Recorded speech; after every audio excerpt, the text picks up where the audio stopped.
Good morning to all. आज हम animal physiology की जो लाइव क्लास है उसका 4th लेक्चर यहाँ पर देख रहे हैं, जिसमें हमने डिस्कस करना है डाइजेशन पार्ट 2। इसमें आता है extra cellular digestion. Digestion part 1 जब आपने देखा था तो वो इंट्रा सेलुलर डाइजेशन देखा था। उसमें हमने पढ़ा था कि एक सेल के अंदर कैसे डाइजेशन हो रहा है। अब पार्ट 2 में आ गए हम कि जब एनिमल में ऑर्गन लेवल बन जाते हैं तो कैसे डाइजेशन होता है।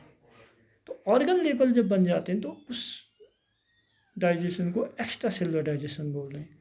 एक्स्ट्रा सेलुलर डाइजेशन को हमने 3 पार्ट्स उसके हमने देखे, food and feeding, alimentary canal जो माउथ टू एनस होती है, और नंबर 3 डाइजेस्टिव ग्लैंड। ये 3 पार्ट उसके हैं। फूड एंड फीडिंग हम पिछले लेक्चर में डिस्कस कर चुके हैं, उसके लिए आपको पिछला वीडियो देखना पड़ेगा। एलिमेंट्री कैनाल उसका भी डिस्कशन, उसको हम माउथ टू एनस कहते हैं। तो उसके पार्ट्स हैं एलिमेंट्री कैनाल में, ऑर्गन है, ग्रुप ऑफ ऑर्गन है, mouth, pharynx, oesophagus, stomach, intestine, rectum and anus. ठीक है, तो माउथ का डिस्कशन हमने पिछली वाले क्लास में किया, वो आपने नोट्स भी बनाए उसके। और आज की क्लास में हम अब डिस्कशन कर रहे हैं pharynx number 2.2। Extra cellular digestion में जब हम आए तो उसका पहला पार्ट था फूड एंड फीडिंग। नंबर 2 में हमने हेडिंग डाली थी एलिमेंट्री कैनाल। 2.1 हमने हेडिंग डाली थी माउथ। अब 2.2 में हम आ गए हैं फेरिंग्स। फेरिंग्स को हम देखो थ्रोट कैविटी भी कहते हैं। थ्रोट ये एक फाइब्रोमस्कुलर वॉइस शेप्ड एक ऑर्गन होता है जो just behind of mouth, mouth के थोड़े से पीछे ये रहता है। ठीक है, खाना जो माउथ से जो फूड आया वो फूड यहाँ से आगे की ओर भेजा जाता है। आगे एक कैनाल होती है जो एक ट्यूब लाइक स्ट्रक्चर होता है, ईसोफेगस, वहाँ की ओर चले जाता है। तो थ्रोट कैविटी को हम फेरिंग्स कहते हैं। आप इसको लिख लेंगे। हम नेक्स्ट स्लाइड में जा रहे हैं। जो फेरिंग्स आगे जाकर ईसोफेगस में होता है।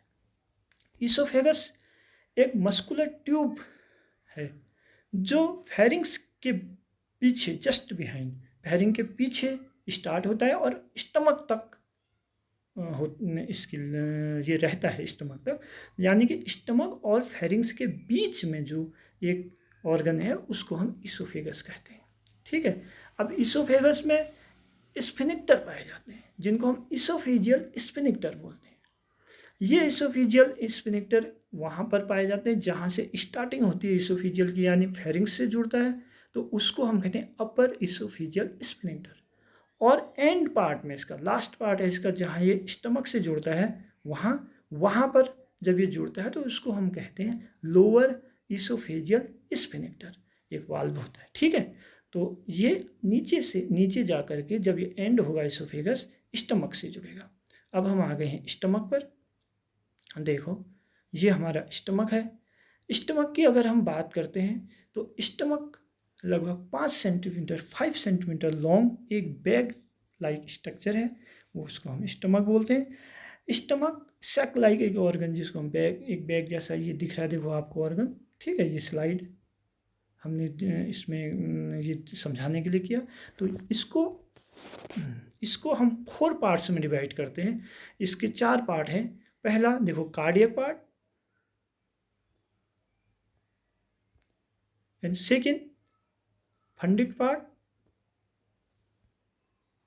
पहला पार्ट है इसका, देखो ये वाला पार्ट है कार्डियक पार्ट, इतना यहाँ पर। एंड सेकेंड पार्ट हम कह रहे हैं fundus, fundic parts. And third इसकी ये पूरी, इसको हम बोलते हैं बॉडी। ठीक है, स्टमक की बॉडी यानी कॉर्पस पार्ट। और फोर्थ पार्ट्स को हम कह रहे हैं पाइलोरस रीजन यानी पाइलोरस पार्ट्स। इसमें एंट्रम और पाइलोरस, ये 2 पार्ट्स हमको यहाँ पर देखने को मिलते हैं। ये आगे जा कर के इंटेस्टाइन में खुलेगा। किससे जुड़ेगा? स्मॉल इंटेस्टाइन से जुड़ेगा, स्मॉल इंटेस्टाइन से जुड़ेगा। नेक्स्ट, ये आपने देख लिया होगा,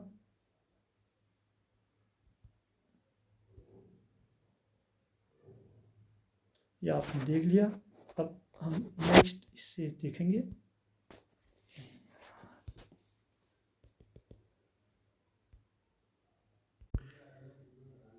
तो हमने ये देखा स्टमक, देखो इस तरीके से 4 पार्ट्स हैं इसके।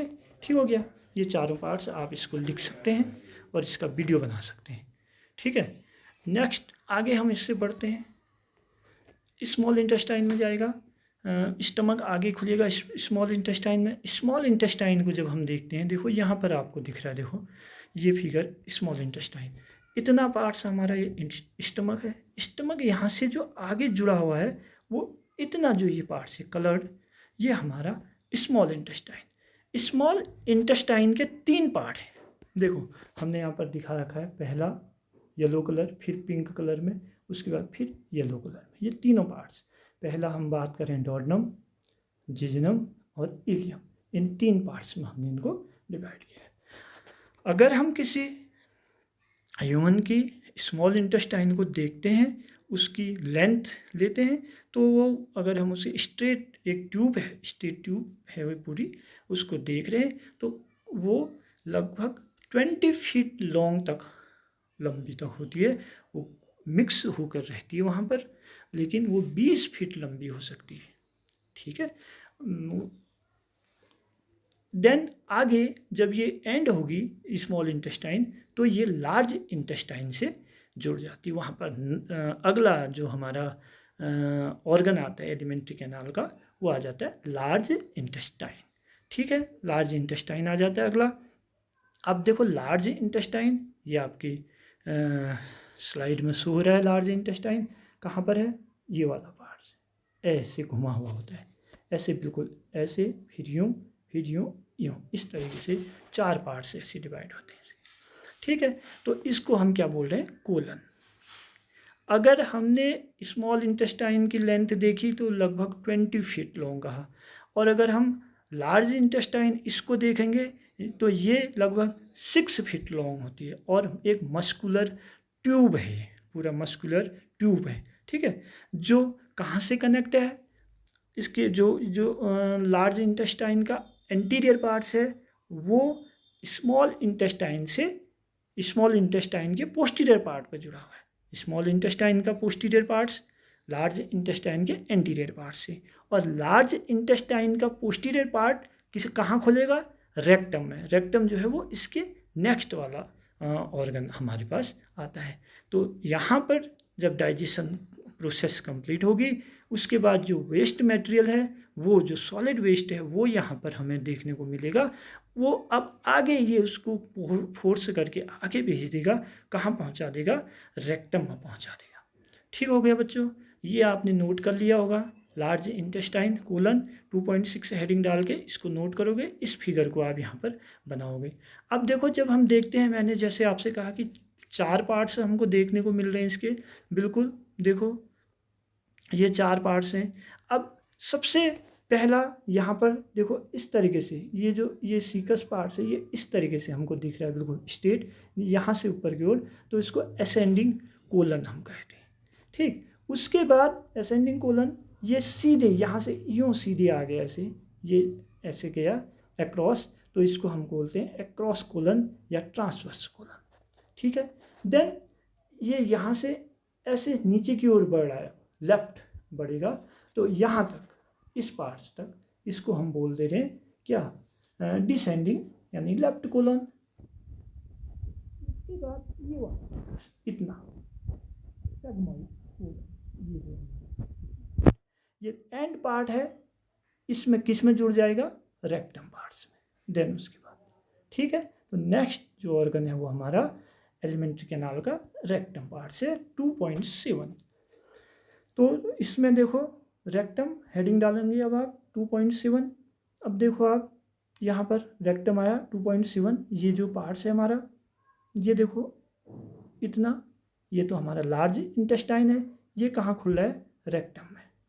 ठीक है, ये देखो यहाँ पर दिख रहा है आपको,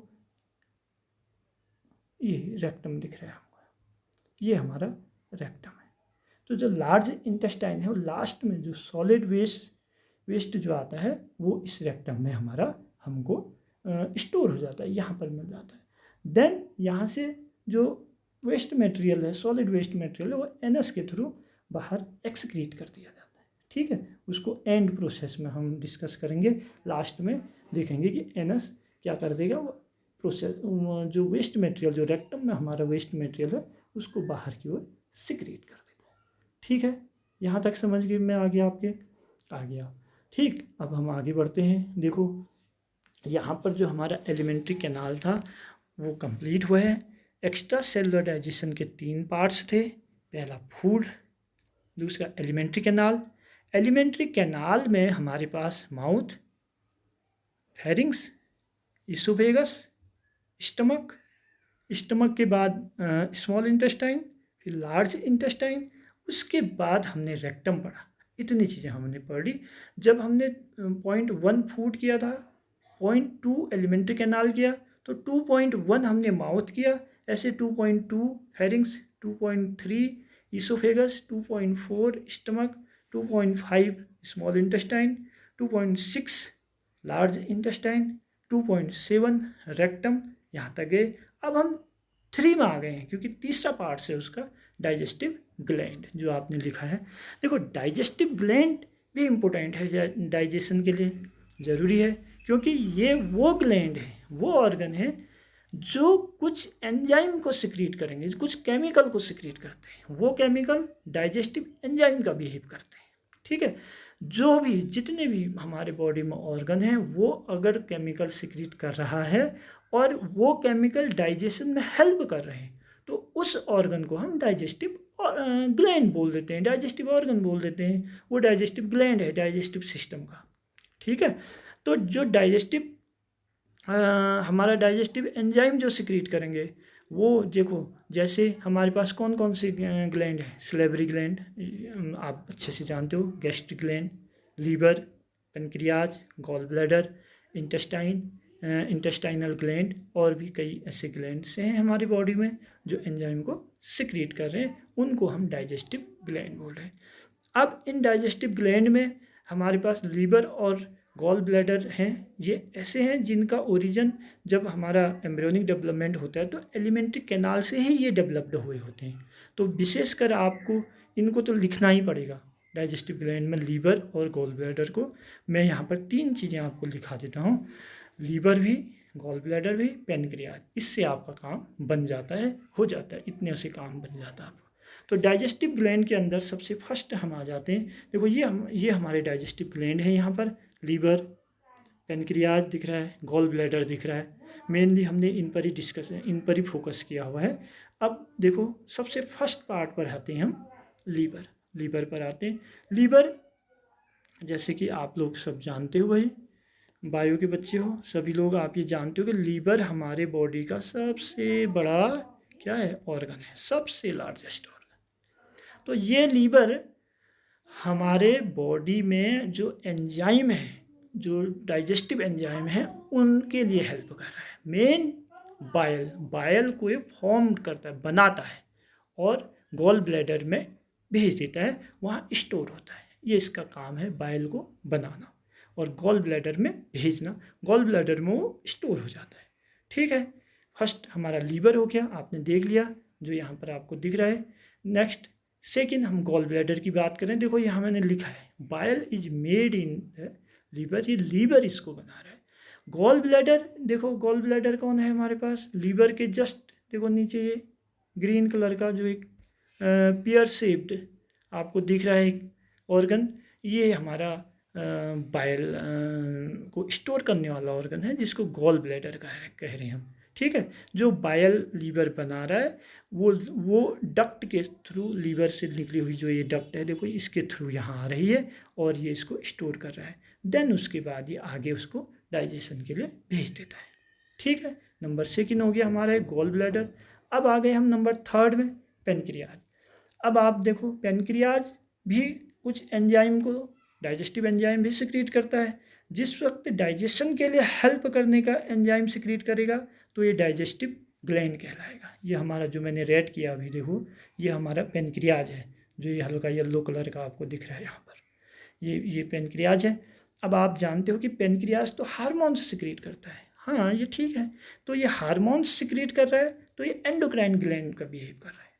ठीक है, एंडोक्राइन भी करता है और एक्सोक्राइन भी करता है। तो ये एक्सोक्राइन का मतलब कि जो ये एंजाइम को सिक्रीट करता है वो किसी डक्ट के थ्रू डाइजेशन के लिए बाहर मूव करते हैं, और जो एंडोक्राइन जैसे इंसुलिन हार्मोन्स वगैरह सिक्रीट करता है वो डायरेक्ट ब्लड में जा कर के अपना काम करने चले जाते हैं, मेटाबॉलिक एक्टिविटी करने चले जाते हैं। ठीक हो गया। तो यहाँ पर हम पेनक्रियाज को भी रखेंगे, पेनक्रियाज को भी हम बोलेंगे कि ये डाइजेस्टिव ग्लैंड है। ठीक हो गया। अब मैंने एलिमेंट्री कैनाल के समय बात की थी end of process. End of process क्या है? सब डाइजेशन हो जाने के बाद क्या हो जाता है? अब कंप्लीट हो गया डाइजेशन, उसके बाद क्या हो जाएगा कि जो हमारा फूड वेस्ट मटेरियल है वो वेस्ट मटेरियल अब क्या हो जाता है? एनस के थ्रू बाहर एक्सक्रीट कर दिया जाता है, बाहर की ओर फेंक दिया जाता है सॉलिड वेस्ट मटेरियल। ठीक है, तो ये लास्ट प्रोसेस है। देखो अभी तक हमने अब देख लिया पूरा हमारा डाइजेस्टिव सिस्टम, पहला हमारा एनिमल फिजियोलॉजी का पहला चैप्टर का एक जो हमारे पास टॉपिक था न्यूट्रिशन, उसको हमने अभी यहाँ पर कंप्लीट किया है। उस न्यूट्रिशन के अंदर अब हम पढ़ेंगे कि जो फूड के कंपोनेंट है कि कार्बोहाइड्रेट का डाइजेशन, उसके बाद प्रोटीन का डाइजेशन, उसके बाद लिपिड का डाइजेशन, उसकी वीडियो में फिर भेजूंगा बनाकर अलग अलग। ठीक है, तो अभी तो हमने केवल इसके सिस्टम को पढ़ा कि इसमें कहाँ पर क्या है, कौन क्या कर रहा है। अब हम इसके बाद उसका कैसे डाइजेशन हो रहा है उसकी वीडियो बनाकर आपको देंगे। ठीक है, तो अभी देखो हमने क्या किया, न्यूट्रिशन फूड पढ़ा, डाइजेशन पढ़ा। फूड जैसे कि आपने देखा उसमें 6 कंपोनेंट है, कार्बोहाइड्रेट है, प्रोटीन है, विटामिन है, लिपिड है, मिनरल्स हैं, वाटर हैं, ये सब आपने देखे। फिर हमने कहा डाइजेशन। डाइजेशन हमने कहा कि स्टेप वाइज केमिकल प्रोसेस है। उसमें हमने सबसे पहले उसमें हमने फूड को इंक्लूड किया कि फूड का डाइजेशन होगा। फिर हमने देखा type of digestion, intracellular digestion जिसमें फूड का डाइजेशन केवल एक सेल के अंदर हो रहा है, उसको हमने इंट्रासेलुलर डाइजेशन कहा। देन एक्स्ट्रा सेलुलर डाइजेशन जिसमें फूड एट फर्स्ट फूड आएगा, फूड का डाइजेशन एलिमेंट्री कैनाल के थ्रू होगा, कोई सेल के अंदर नहीं होगा एक। अब एलिमेंट्री कैनाल क्या है? अपने आप में ग्रुप ऑफ ऑर्गन है, जो ऑर्गन माउथ टू एनस है, माउथ है, फेरिंग्स है, इसोफेगस है, स्टमक है, small intestine, large intestine, rectum, फिर एनस। उसके बाद जो ये फूड का एलिमेंट्री कैनाल में डाइजेशन हो रहा है वो डाइजेशन कौन कर रहा है? Digestive gland. कौन कर रहे हैं? Digestive gland.